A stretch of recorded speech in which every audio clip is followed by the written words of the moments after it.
말씀을 봉독해 드리겠습니다. 형제들아, 너희가 스스로 지혜 있다 하면서 이 신비를 너희가 모르기를 내가 원하지 아니하노니, 이 신비는 이방인의 충만한 수가 들어오기까지 이스라엘의 덜어는 우둔하게 되는 것이라. 그리하여 온 이스라엘이 구원을 받으리라 기록된 바, 구원자가 시온에서 오사 야곱에게서 경건하지 않은 것을 돌이키시겠고, 내가 그들의 죄를 없이 할 때에 그들에게 이루어질 내 언약이 이것이라 함과 같으니라. 복음으로 하면 그들이 너희로 말미암아 원수된 자요, 택하심으로 하면 조상들로 말미암아 사랑을 입은 자라. 하나님의 은사와 부르심에는 후회하심이 없느니라. 너희가 전에는 하나님께 순종하지 아니하더니 이스라엘이 순종하지 아니하므로 이제 긍휼을 입었는지라. 이와 같이 이 사람들이 순종하지 아니하니 이는 너희에게 베푸시는 긍휼로 이제 그들도 긍휼을 얻게 하려 하심이라. 32절 같이 읽을까요? 하나님이 모든 사람을 순종하지 아니하는 가운데 가두어 두심은 모든 사람에게 긍휼을 베풀려 하심이로다. 아멘. 여러분들, 우리가 매주마다 로마서 말씀을 함께 나눕니다. 특별히 이 코로나 시대 가운데 로마서를 우리가 함께 나누면서 특별히 로마 교회에 보내는, 그 이방 교회에 보내는 사도 바울의 구원에 대한 메시지를 우리가 함께 볼 때에 우리가 우리의 안경을 사도 바울의 안경으로 좀 바꿔서 보실 필요가 있습니다. 오늘 본문은 이스라엘의 구원에 대한 부분들을 좀 사도 바울이 많이 이야기하고 있어요. 어떤 마음과 어떤 중심으로 사도 바울이 이렇게 이야기하고 있는지를 우리가 함께 나눌 수 있으면 좋겠습니다. 우리가 구원하고 얘기하면 보통은 우리가 개인 구원에 대한 부분이 많이 집중되어 있는 것을 보게 돼요. 하지만 구원은 개인 구원에만 국한되어 있는 것이 아니라 온 인류의 구원으로 완성이 된다는 것이 오늘 본문의 메시지입니다. 그래서 로마서 전체로 봤을 때 구원의 결론이 나오는 부분이라고 해도 과언이 아니지요. 하나님께서 자기 아들을 예수 그리스도를 이 땅에 보내시지요. 십자가를 지게 하시고 피를 흘리고 살이 찢기게 하셨습니다. 그래서 우리에게 구원을 허락하셨지요. 영원히 죽을 수밖에 없는 죄인들입니다. 그 죄에서 깨끗함을 받을 수 있는 그 기회를 우리에게 예수 그리스도를 통해서 허락하시는 것이고, 또 예수 그리스도를 통해서 우리는 구원받은 백성입니다. 그러나 구원은 결코 개인적인 데서 끝나지 않아요. 개인의 구원에서 시작해서 전 우주적 구원으로 완성이 됩니다. 그래서 오늘 본문에서 이스라엘의 구원에 대한 부분을 이야기하고 있는 거지요. 하나님께서 지난 2000년 동안 온 이방인을 구원하셨습니다. 예루살렘을 시작해서 온 유대와 사마리아와 땅끝까지 뻗어나가게 하셨지요. 이제 하나님께서 마지막으로 우리에게 한 신비를 보여주십니다. 그것이 바로 이스라엘이 회복될 것을 이야기하는 거예요. 하나님께서는 이스라엘을 회복시키심으로 말미암아 모든 이방인들을 구원하시고 구원을 완성하시는 거예요. 우리가 구원 얘기할 때마다 좀 갈증이 있고 좀 목마름이 있는 이유 중에 하나가 있는데, 그게 뭐냐면 우리 구원을 너무 평면적으로 보기 때문에 그렇습니다. 단순하게 생각하기 때문에 그래요. 구원을 받을 때에는 영적인 구원만 받는 게 아니라 육적인 구원도 있고요. 더 나아가서 우리의 모든 전인격적인 총체적인 구원이 있음을 보셔야 합니다. 우리가 구원의 한 부분만 이야기할 때 틀린 말은 아닌데 맞는 말도 아니지요. 우리는 예수 그리스도로 말미암아 이미 구원받은 사람들입니다. 그러면 끝난 걸까요? 절대로 그렇지 않습니다. 우리에게 주신 이 놀라운 구원은 현재 이루어지고 있습니다. 그 구원은 우리의 생활에서 성취되고 있습니다. 나의 삶을 통해서 성취되고 있다는 거예요. 그러나 거기서 끝나는 것이 아니라 어느 날 그 구원은 완성이 된다는 거지요. 우리의 구원은 한 개인의 구원으로 완성되는 것이 아니라 하나님이 보시는 구원은 개인을 뛰어넘어 전 세계, 전 우주적인 구원으로 완성이 된다는 거예요. 구원은 과거와 현재와 미래가 있습니다. 또한 영혼과 육의 구원이 있고요. 개인적인 구원도 있고 온 인류의 구원, 우주적인 구원이 있음을 봐야 합니다. 어떻게 보면 이 구원은 드라마 같아요. 우리가 전체적인 드라마를 이해할 때 부분적인 우리의 삶의 구원이 살아나기 시작을 합니다. 그 말이 뭐냐면 이 구원의 전체적인 것을 바라볼 수 있을 때 내가 오늘 살아가는 우리의 삶에 어떠한 구원의 삶을 살아갈지에 대한 모습이 깨달아지게 된다는 거예요. 여러분들 개인의 구원으로 끝나는 거 아닙니다. 개인의 구원, 가정의 구원, 공동체의 구원, 더 나아가서 교회와 민족의 구원, 더 넓어지면 인류의 구원을 바라볼 수 있을 때 우리 삶의 목적과 방향이 정해질 수 있다는 거예요. 개인의 구원에만 국한되어 있다면 내 삶의 목적과 방향을 상실할 수 있습니다. 하지만 하나님이 원하시는 구원의 완성을 전체적으로 바라봤을 때 내 삶의 방향과 목적을 잡을 수 있다는 거예요. 여러분들, 우리의 눈을 넓히셔야 합니다. 구원을 바라보는 우리의 눈이 더 넓어져야 합니다. 그냥 우리의 구원, 우리 가족의 구원에만 국한된 것이 아니라 하나님의 마음을 가지고 그 구원의 넓이를 넓히셔야 한다는 거지요. 사도 바울은 개인의 구원을 이야기할 뿐만 아니라 전 인류의 구원을 이야기하면서 그 마지막 이스라엘의 구원에 대한 부분을 이야기합니다. 25절을 보시면 구원의 신비를 얘기하지요. 그런데 구원의 신비가 무엇입니까? 바로 예수 그리스도입니다. 예수 그리스도를 아는 자는 천국의 신비를 깨달은 자입니다. 우리 모두가 예수 그리스도를 아는 자인 줄 믿습니다. 천국의 신비를 깨달은 자인 줄 믿습니다. 근데 이게 비밀을 알고 있는 사람은 마치 이런 거예요. 요새 올림픽 하잖아요. 이제 올림픽 결과를 난 알고 있고 이 사람 몰라요. 근데 제가 웃고 있어요. 그러면 그 사람이 어떻게 할까요? 이겼나? 비밀을 알고 있는 사람은요, 여유가 있습니다. 비밀을 알고 있고 모든 것을 알고 있는 사람은 환경이 어떻든 간에 그 비밀을 알고 있기 때문에 어떻게 되는지 다 알지요. 그러니까 삶에 여유가 있어요. 좀 현재 어려움이 있어도요, 삶의 여유를 잃어버리지 않습니다. 천국을 소유한 사람의 모습이 이와 같아요. 우리는 죄인이었지만 예수 그리스도로 말미암아 천국 백성이 되었지요. 하나님의 자녀가 되는 구원을 얻은 사람들입니다. 그러나 사도 바울은 고민이 있었어요. 무슨 고민입니까? 이방인들은 예수를 믿고 돌아오는데 자기의 사랑하는 민족, 고르게 친척인 이스라엘은 복음을 거부했기 때문입니다. 우리가 누누이 9장부터 보고 있지만 사도 바울의 마음의 고통이 이 고통 가운데 있는 거지요. 예수님을 죽였어요. 복음의 원수된 자로 있고 기독교를 박해하고 있다라는 거지요. 그런데 사도 바울이요, 성경 전체를 통해서 하나님의 계시를 깨닫게 됩니다. 이게 사도 바울이 말씀 통해서 깨달은 거예요.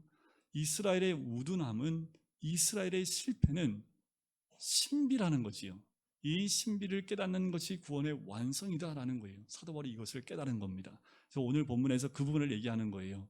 형제들아, 너희가 스스로 지혜 있다 하면서 이 신비를 너희가 모르기를 내가 원하지 아니한다라는 이 말의 뜻이 무엇이냐 하면, 여러분들은 자칫 잘못하면 어리석은 자가 되기 쉽습니다. 구원의 신비를 깨닫지 못하면 다 아는 것 같고 다 얻은 것 같지만 실제로 아무것도 얻은 것이 없습니다. 참 지혜는 신비를 깨닫는 것입니다. 신비를 깨달아야 된다는 거지요. 그러면 이 신비가 무엇일까요? 25절 끝부분에 나오지요. 이방인의 충만한 수가 들어오기까지 이스라엘의 덜어는 우둔하게 되는 것이라는 거예요. 사도 바울이 이것을 알고요, 이제까지는 고통 가운데 있었음을 자신이 드러내요. 여전히 고통 가운데 있지요. 하지만 이것이 신비라는 것을 깨닫고 사도 바울은 이스라엘을 하나님이 놓지 않았다는 것을 깨달은 거지요. 이스라엘을 버리신 것이 아니라는 것을 깨달은 거예요. 사도 바울이 이 비밀을 깨닫고 나니까 어떻게 해요? 하나님께 감사의 제목이 나오지 않았을까라는 생각이 듭니다. 우리가 어떻게 구원을 받았습니까?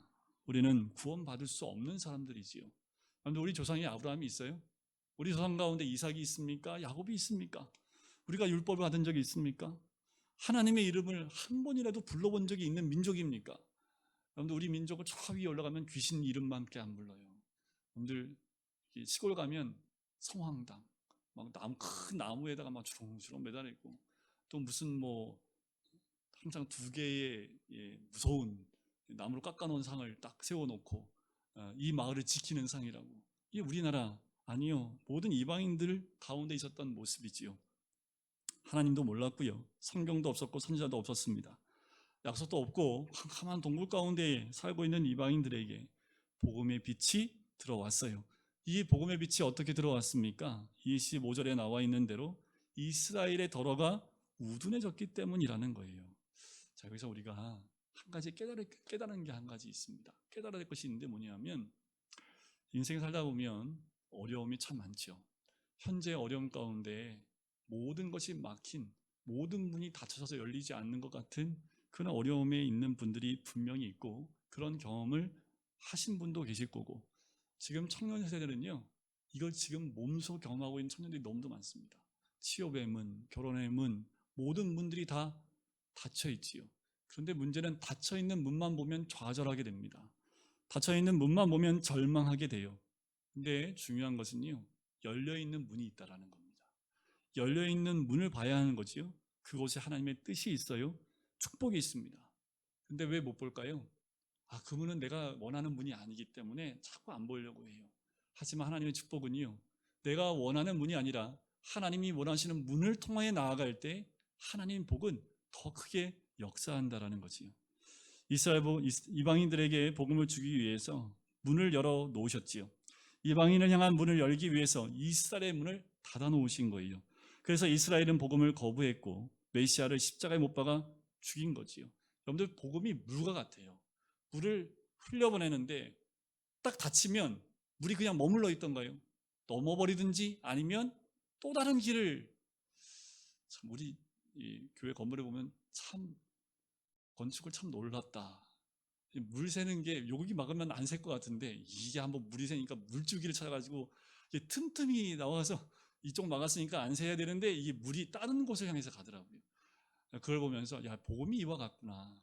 복음을 막아도 한쪽이 열립니다. 그 복음은 그곳으로 콸콸콸 쏟아져 나갈 수밖에 없다라는 거지요. 뿐만 아닙니다. 그들은 2000년 동안 지금까지 2000년 지난 지금까지 예수를 이스라엘은 거부하고 있지요. 왜 그럴까요? 이스라엘의 구원에 충만한 수가 돌아올 때까지예요. 여러분들, 지뢰 때의 원리와 마찬가지입니다. 이방인을 들어올리기 위해서 이스라엘이 내려가는 거지요. 이방인들이 예수를 믿는 것을 보면 참 하나님의 놀라운 신비가 있습니다. 지금 이 순간에도 이슬람권과 아프리카와 동남아시아 가운데 많은 선교사님을 통해서 열매가 쏟아져 나오는 것이 있는데, 정말 우리의 생각과 뭐 어떤 것으로도 감당하지 못할 만큼 하나님이 놀라운 역사하십니다. 그 역사를 다 얘기하면 한도 끝도 없지요. 근데 우리나라만 봐도, 우리나라에 들어온 선교사님들을 보면 그래도 선교사로 들어와서요, 고아들을 이렇게 돌봤던 여자 선교사님들도 있고, 그런데 어떤 선교사님은요, 단 한마디도 못 외치고 딱 한국 땅 밟자마자 죽은 선교사님도 있습니다. 토마스 선교사님 대표적이죠. 강가에 내려와 딱 도착하자마자 말도 한마디 못하고, 왜 한국말 못하니까 그냥 처형을 당했습니다. 그때 뭐 했을까요? 성경책 5권을 주변에 있는 사람한테 한국말로 번역된 성경책을 던져줍니다. 그런데 놀랍게도 그 성경책을 받은 사람 가운데 영수가 되는 사람이 있다라는 거예요. 구원의 역사가 성경책 5권으로 역사했다라는 거예요. 그래서 영국에서는요, 토마스 선교사님 그 꽃다운 나이에 순교한 그 선교는 실패했다고 얘기했습니다. 그런데 오랜 시간이 지나고 난 다음에 다시 재해석이 됐어요. 그건 실패가 아니라 하나님의 역사 가운데 열매 맺는 성공적인 선교였다라는 결론을 내리게 됩니다. 근데 우리 상상할 수 없지요. 지금도 복음은 우리가 상상할 수 없는 방법으로 이방 땅 가운데 믿지 않는 자들에게 전해지고 있지요. 25절을 보면 2가지를 생각할 수 있습니다. 첫째는 하나님은 이방인을 구원하신다라는 거예요. 하나님 이방인을 버리지 않습니다. 선택받은 이스라엘만 구원받게 하시지 않으시고요, 모든 열방을 구원하기 원하시는 거지요. 지금도 하나님은 우리뿐만 아니라 우리 가족까지도 구원하기를 원하시는 거예요. 하나님은 잃어버린 탕자를 찾으십니다. 타락한 자녀를 회복하기 원하시는 것이 하나님의 마음입니다.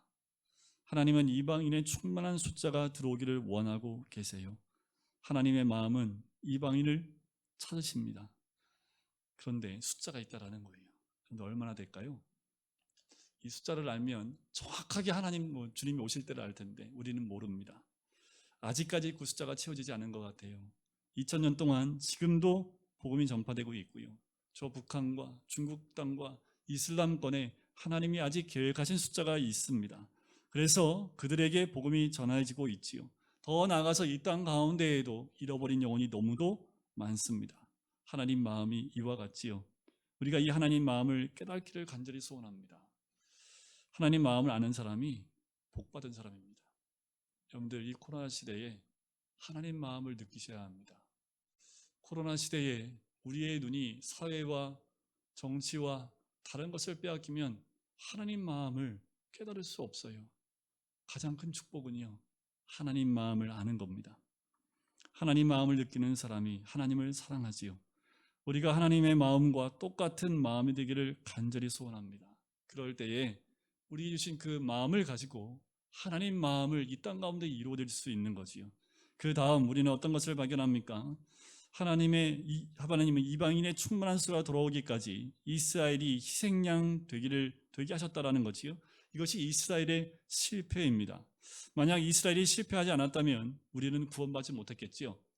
이스라엘이 복음의 원수가 되지 않았다면 우리에게 복음이 들어올 수 없었겠지요. 따라서 이스라엘의 실패는 나의 구원과 굉장히 깊은 관계가 있습니다. 아무도 제가 구원받은 것과 이스라엘이 복음의 원수가 된 것과 굉장히 깊은 관계가 있는 거예요. 오히려 이스라엘이 예수님을 영접하지 않은 것이 오히려 감사한 거지요. 그런데 구원받은 모든 사람들 입술 가운데 감사가 나올 수 있는 거지요. 하지만 그 감사가 이스라엘 백성이 다시 돌아오기 위해서 기도하는 것으로 바뀌어야 될 줄 믿습니다. 그러면 하나님께서 이방인의 구원을 위하여 이스라엘을 영원히 희생시키겠는가라는 거예요. 그렇지 않다라는 거지요. 이스라엘을 반드시 다시 찾으시고 회복하신다라는 내용이 26절과 27절의 말씀의 내용입니다. 이스라엘은 이방인을 위해서 희생당했지만 하나님은 이스라엘을 버리지 않으신다라는 거지요. 이방인을 구원했는데 왜 이스라엘을 버리시겠습니까? 이방인을 사랑하시는데 왜 이스라엘을 사랑하지 않으시겠냐라는 거예요. 사랑은 희생이지요. 희생이 없는 사랑은 없지요. 용서하고 기다려줘야 합니다. 따지고 대가를 받는 건 사랑이 아니겠지요. 하나님은 우리를 무척 사랑하십니다. 그래서 독생자를 이 땅에 보내셨지요. 이방인을 구원하기 위해서 이스라엘이 우둔하게 되게 하신 거지요. 그러나 하나님은 온 이스라엘을 구원하실 것입니다. 그것이 오늘 본문의 말씀이지요. 26절과 27절의 사도 바울은 구약의 이사야, 예레미야, 에스겔에 나타난 예언의 말씀을 기록하고 있습니다. 하나님은 이스라엘에게 회개할 마음을 주셔서요, 그들의 딱딱한 마음, 돌같이 굳어져 있는 마음을 녹여주실 것이다 라고 구약의 말씀을 가지고 옵니다. 여러분, 이 모든 이방인이 돌아오고 이스라엘이 돌아오면 구원이 완성이 돼요.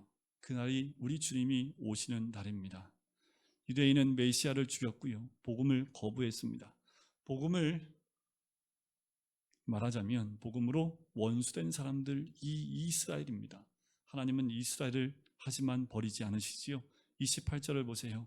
복음으로 하면 그들이 너희로 말미암아 원수된 자요, 택하심으로 하면 조상들로 말미암아 사랑을 입은 자라. 그들이 비록 복음을 거부했고요, 복음을 죽이고 복음과 원수된 관계가 있었지만 그렇다고 해서 하나님이 절대 포기하시는 분이 아니라는 거예요. 하나님은 그들을 끝까지 사랑하고 회복시키기를 원하고 계세요. 그런데 이 부분에서 우리가 위로를 받아야 될 부분이 있습니다. 하나님이요, 한번 찝으시면 끝까지 가신다라는 거예요. 우리가 얼렁뚱땅 예수를 믿어도 하나님은 우리를 포기하지 않으시기 때문에 그래요. 우리가 하나님을 이길 수 있습니까? 절대로 하나님 못 이겨요. 하나님이 우리를 콕 집으시면 반드시 하나님이 돌아오게 하십니다. 그런데 매 맞고 돌아오는 게 참, 그렇게 돌아오지 마십시오. 하나님이 날 찝었다 하면 그냥 두 손 들고 오세요. 괜히 한 대 얻어맞고 두 손 들고 오시면 얼마나 아플까요? 그런데 목사님들 가운데 신학을 늦게 하셨던 목사님들 간증 들어보면 대부분 다 똑같아요. 하나님 부르셨는데 내가 하고 싶은 게 있어서 돌고 돌다가 쫄딱 망하고 몇 군데 부러지고 이제 갈 데도 없고, 그래서 하나님 부르심에 따라 순종해서 왔다고. 여러분들 어차피 돌아올 거면 일찍 와서 주님 나라와 영광에 쓰임받는 게 맞지요. 다리 몽둥이 하나 부러지더라도 하나님은 어떻든 그 택한 민족은, 택한 백성은, 택한 사람은 하나님이 끝까지 붙잡으신다라는 거예요. 그래서 부모님의 기도를 받은 사람은 좀 돌지 마세요. 하나님이 부모님의 기도를 땅에 떨어뜨리지 않습니다. 그러면 돌이키려면 한 대 맞고 돌아오지 마시고 그냥 돌아오신 게 제일 좋지요. 기도로 자란 아이는 절대로 하나님 곁을 떠날 수 없습니다. 그거는 성경에 나와 있고 또 역사적으로도 증명이 됐어요. 그러니까 괜히 돌다가 한 대 맞고 돌아오지 말고 처음부터 주의 나라와 영광을 위해서 그냥 주를 위해서 사는 것이 가장 큰 복입니다. 여러분들 우리의 삶 가운데 더 믿음 가운데 와야 될 것 여기에 있습니다. 하나님이 우리를 붙잡고 계시다라는 거지요. 이스라엘도 돌아와요. 하나님의 사랑은 변치 않습니다. 하나님은 그들을 끝까지 사랑하고 회복하기를 원하신다라는 거지요. 29절을 보면 하나님 후회하지 않는다잖아요. 하나님의 은사와 부르심에는 후회하심이 없습니다. 여러분, 하나님은 절대 후회하심이 없어요. 하나님은 사랑하신 것에 대해서 후회하지 않습니다. 하나님이 우리를 사랑하셨지요. 부르셨습니다. 근데 우리 어떻게 해요? 때로는 탕자처럼 배신하고 떠나기도 합니다. 메시아를 거부하기도 합니다. 그렇다면 하나님의 사랑도 내 배신과 함께 끝날까요? 그렇지 않다라는 거예요. 하나님의 사랑에는 후회하심이 없습니다.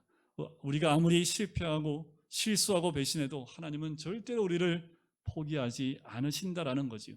그러면 배신당한 하나님의 마음은 얼마나 아프시겠냐라는 거예요. 여러분, 우리 자녀가 잘못되어질 때 부모의 마음이 어떻습니까? 부모의 마음이 찢어지죠. 아픔이 있죠. 괴로움이 있죠. 우리 아버지의 마음이 그와 같다라는 거예요. 하나님은 우리를 포기하지 않습니다. 반드시 우리를 구원하고 복 주시는 길로 인도하시는 줄 믿습니다. 30절을 보세요. 너희가 전에는 하나님께 순종하지 아니하더니 이스라엘이 순종하지 아니함으로 이제 긍휼을 입었는지라. 사도 바울은 유대인에게 복음을 전하고 싶었지요. 그래서 여러분들 사도행전을 보면 제일 먼저 어디로 가요? 회당으로 갑니다. 그러다가 돌에 맞아 죽을 뻔도 했어요. 사도 바울은 복음으로 유대인의 마음을 두들겼지만 아무도 마음을 열지 않았습니다. 여러분, 마음은 여시는 게 좋습니다. 두들겨질 때 여셔야 돼요. 우리 자녀들이 문 닫고 들어가면 자녀들이 마음이 퉁퉁하지요. 저도 사춘기 때 그랬는데 아버지가 문 두들겨 열어 할 때 문 안 열리면 하나님 우리 아버지들이 문 부시고 들어오잖아요. 또 아니까 문 열 수밖에 없지요. 하나님은 더 하세요. 하나님이 우리 마음의 문을 열 때 두들기실 때 여셔야 합니다. 그 결과 복음은 이방인에게도 갔지요. 이스라엘 문을 안 여니까요. 이방인에게 복음을 전하면서 사도 바울은 아마 눈물을 흘렸을 거예요. 아마도 이 로마서를 쓸 때에도 아마 눈물을 흘리며 썼지 않았을까요? 그런 바울이 비밀을 깨달았다고 얘기하지요. 이방인을 구원하기 위해서 하나님의 섭리였다라는 것을 사도 바울이 깨달은 거지요. 하나님의 사랑이 얼마나 크냐 하면 택한 민족인 이스라엘을 버리나니 있더라도 이방인을 구원하기 위해서 그들을 우둔한 가운데 버려두셨다라는 거지요.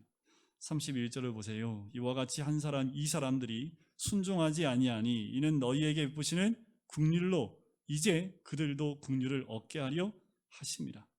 이방인들에게도 긍휼을 주셨는데 하물며 이스라엘에 긍휼을 주시지 않겠느냐라는 거지요. 여러분, 하나님은 우리를 사랑하신다는 사실을 믿으셔야 합니다. 하나님 우리를 선택하신 것에 대해서 후회하지 않으세요. 하나님은 우리에게 어떻게 말씀하십니까? 오늘 내가 너를 지명하여 불러나니 너는 내 것이라. 하나님 부르시면 후회가 없습니다. 하나님이 오늘 내가 너를 지명하여 불렀다 말씀하세요. 내가 너를 선택했다 말씀하십니다. 내 사랑을 받은 자다 말씀을 하고 계십니다. 하나님 마음은 어떤 것일까요? 탕자가 돌아오는 것, 자기가 사랑하는 사람이 돌아오는 것, 그것이 하나님의 마음이고 아버지의 마음입니다. 우리라는 그 안에 99마리의 양보다 목자는 잃어버린 한 양을 찾기 위해서 산을 넘고 물을 건너는 것이 목자의 마음이지요. 생각해 보세요. 99마리의 양의 가치와 한 마리의 양의 가치를 비교해 보면 어떤 가치가 더 큽니까? 한 마리보다는 99마리 가치가 더 크지요. 돈이 훨씬 더 많잖아요. 그런데 목자는 그 가치를 보는 게 아니라요. 그것에 관심이 있는 게 아니라 이 양이 얼마나 외롭고 고통스럽고 괴로움을 갖고 있을까라는 생각에 그 양을 찾아 떠나는 것이 목자의 마음입니다. 여러분, 하나님이 나를 찾으시는 것은 나 한 사람의 구원 받는 것에서 끝나는 것이 아닙니다. 한 영혼을 불쌍히 여겨서 돌아오기를 원하시는 것. 그래서 하나님은 가까이 나를 구원하기 위해서 독생자를 보내주셨을 뿐만 아니라 더 나아가서 우리를 통해서 그렇게 소외되고 구원받지 못하 있는 잃어버린 한 양을 지금도 찾고 계신 것, 그것이 우리 하나님의 마음입니다. 하나님 마음을 깨닫는 것이 참 복인데요. 또 한 번 묵상이 되는 건, 하나님 이 땅 가운데 코로나를 통해서 그에게 말씀하시는 하나님의 뜻이 무엇일까? 우리는 묵상해 보셔야 합니다. 코로나로 인해서 우리의 삶에 제약이 오고 여러 가지 어려움이 있는 건 다 똑같아요.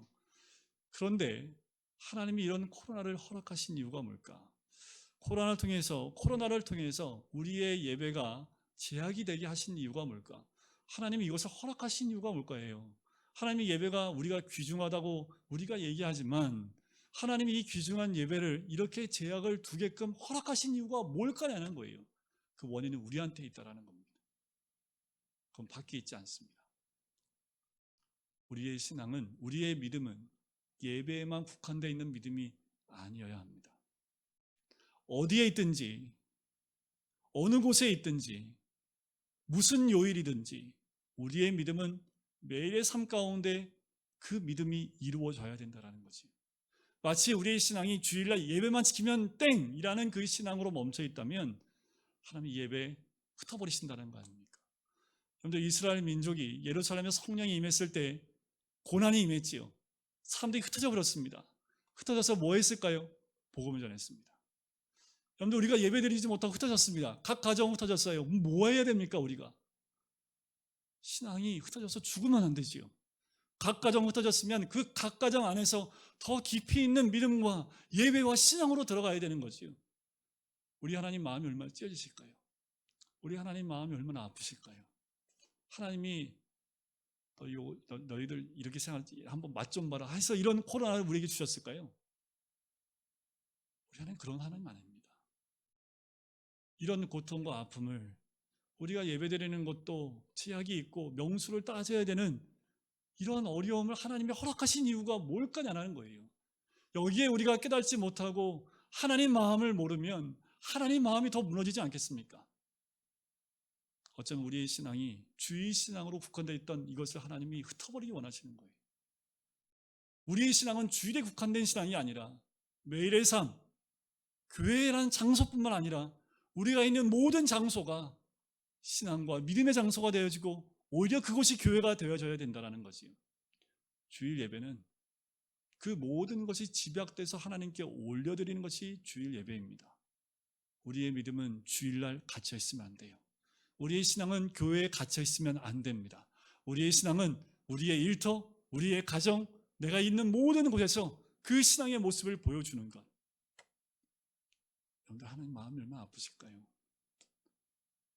제 마음이 아프면 하나님 마음도 아프시겠죠. 교회들이 제한된 숫자로 누가 오면 그 오는 것 때문에 불안해야 되는 그 불안한 가운데 예배를 드리는 그 마음을 갖고 있다면 하나님 마음도 얼마나 아프시겠습니까? 그럼에도 불구하고 이렇게 허락하신 것에는 분명히 하나님 뜻이 있다는 거지요. 여러분들, 이 환경 허락하신 거 하나님 후회하심이 없습니다.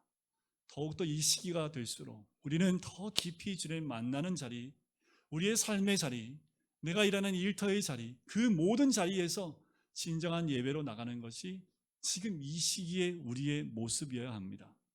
더 나아가서요, 32절을 볼까요? 하나님이 모든 사람을 순종하지 아니하는 가운데 가둬두심은 모든 사람에게 긍휼을 베풀려 하심이로다.